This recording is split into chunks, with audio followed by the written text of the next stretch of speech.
कौन सा मेडिकल में मेरा डिलीवरी हुआ, कितना खर्चा आया, और मैया कितना किलो की हुई थी, कौन सा तारीख में हुई थी, नॉर्मल डिलीवरी क्यों नहीं हुआ। हेलो एवरीवन, स्वागत है आप सभी का गांव की गोरी चैनल में फिर से एक नए वीडियो के साथ में। कैसे हैं आप सभी?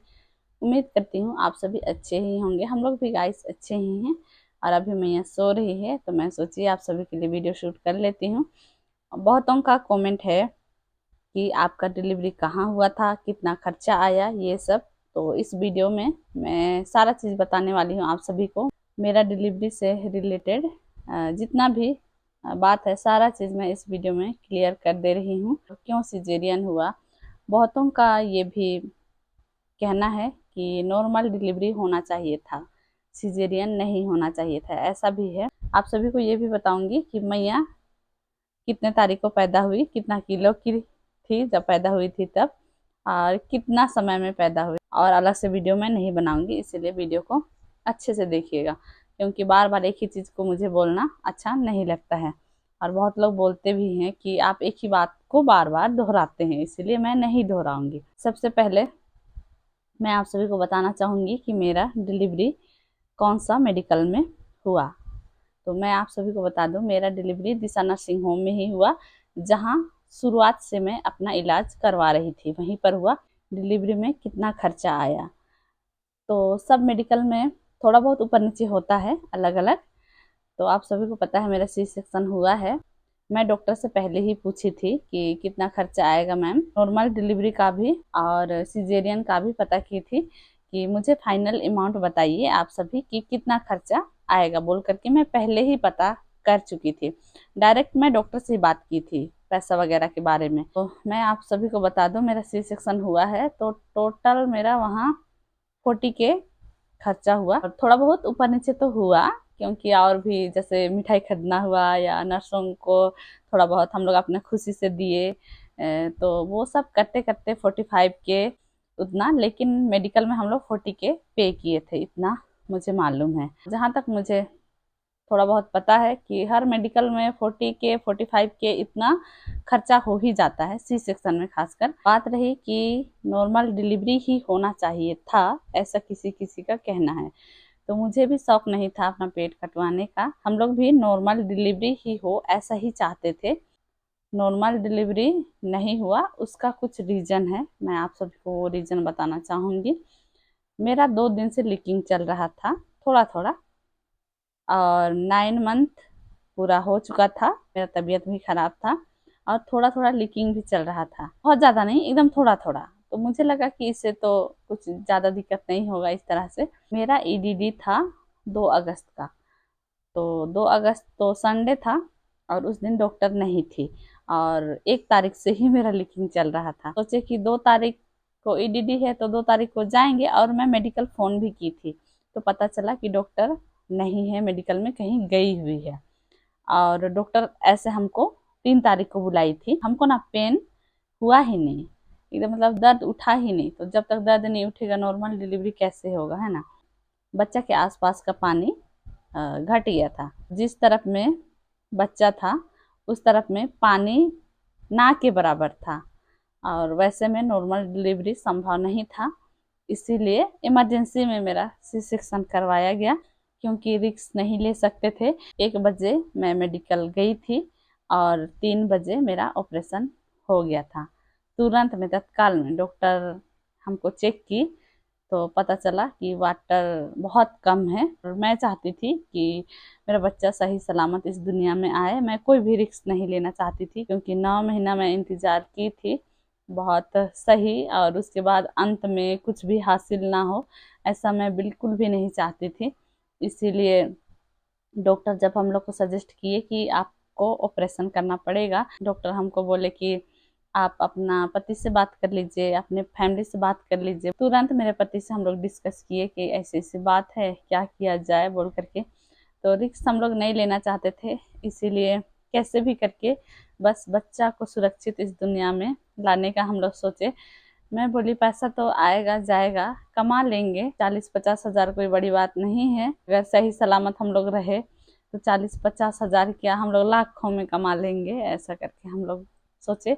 तुरंत ही मेरी बड़ी वाली दीदी को कॉल किए और बताए ऐसे ऐसे सिचुएशन है दीदी, क्या करे बोल करके। तो दीदी भी बोली कि ऑपरेशन ही करवा लो। नॉर्मली चेकअप के लिए गए थे, कपड़ा लत्ता कुछ भी लेकर के नहीं गए थे, सिर्फ फाइल वगैरह ले गए थे और कुछ भी सामान हम लोग नहीं लेकर के गए थे। 3 अगस्त को 3:03 में मेरी बेटी पैदा हुई है। मैया पैदा हुई, उसके बाद में मेरे पति सामान लेने घर आए, फिर वो सामान लेकर के गए। उसके बाद हम लोग 4 दिन वहाँ रहे। इस तरह से सिचुएशन था, इसीलिए नॉर्मल डिलीवरी नहीं हुआ और मेरा सी सेक्शन हुआ। माँ बनना इतना भी आसान नहीं है। नॉर्मल डिलीवरी भी होता शायद तब भी मैं उतना दर्द बर्दाश्त नहीं कर पाती जैसा लगता है, और सिजेरियन भी हुआ तब भी मैं झेलाई। जब ऑपरेशन हुआ उस समय तो हमको पता नहीं चला क्योंकि एनेस्थीसिया दिया गया था, लेकिन ऑपरेशन के बाद जो कठिनाई का सामना करना पड़ा वो अभी तक मेरा रूह कांप जाता है। डर समा गया है। खुशी भी है कि इस दुनिया में मेरी बेटी आई है, लेकिन जो दर्द से मैं गुजरी हूँ उसको सोचती हूँ तो मेरा रूह कांप जाता है।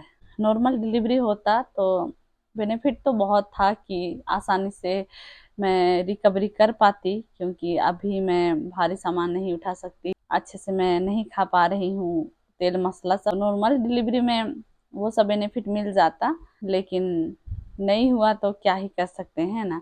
मेरे लिए सबसे बड़ी खुशी की बात यही है कि मेरी बेटी सुरक्षित इस दुनिया में आई। मैया के आने के बाद भी हम लोग को बहुत कुछ सामना करना पड़ा। आप सभी वीडियो देखते हैं तो पता चला होगा मेरी बेटी कितने किलो की थी।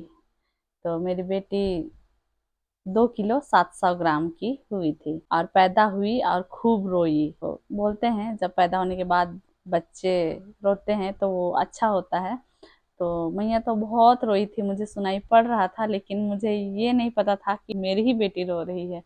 बेबी कैसे हुई वो सब मुझे कुछ भी पता नहीं, कब पेट में चीरा लगा, कब सिलाई हुआ, वो सब हमको नहीं पता।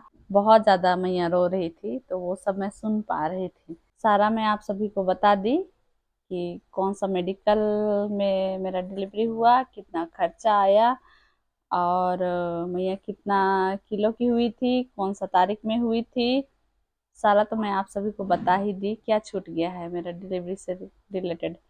अच्छा, नॉर्मल डिलीवरी क्यों नहीं हुआ वो भी मैं आप सभी को बता दी। तो एक बात और बताना चाहूँगी, जब ये पैदा हुई उसके बाद पता चला कि मैया पेट में पोटी कर चुकी थी। वो मुझे डॉक्टर बताई और रिपोर्ट में मुझे देखने को मिला, जो लास्ट में एक पेपर मिलता है जिसमें मेडिसिन वगैरह का लिस्ट दिया हुआ रहता है, तो उसमें लिखा हुआ था। बहुत ज़्यादा रिग्रेट नहीं है कि मेरा ऑपरेशन हुआ। नॉर्मल डिलीवरी के चक्कर में रहते और कुछ दिन वेट करते तो हो सकता था कि मेरी बेटी पोटी सब खा लेती तो और ज़्यादा दिक्कत होता, क्योंकि उसके बाद फिर इसको एनआईसीयू में रखना पड़ता, फेफड़ा वगैरह में चल जाता, इन्फेक्शन हो जाता या कुछ भी दिक्कत होता तो और ज़्यादा हम लोग झेलाते, और उतना पैसा भी नहीं है हम लोग के पास में कि फिर एनआईसीयू का खर्चा हम लोग दे पाते।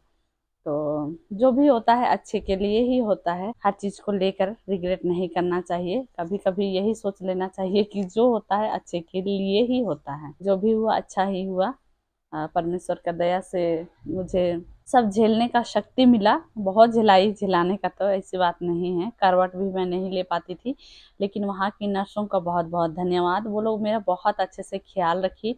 जितनी भी स्टाफ थी सब लोग मेरा सेवा की है और बहुत अच्छे से ख्याल रखी, एकदम कामली बिहेव की। मैं तो दर्द में थी, दर्द भी नहीं सहा जा रहा था, तो हो सकता है कि उनको बुरा भी लगा होगा, कैसी पेशेंट हम लोग को मिल गई है ऐसे भी लगा होगा, लेकिन क्या करेंगे, दर्द में थे।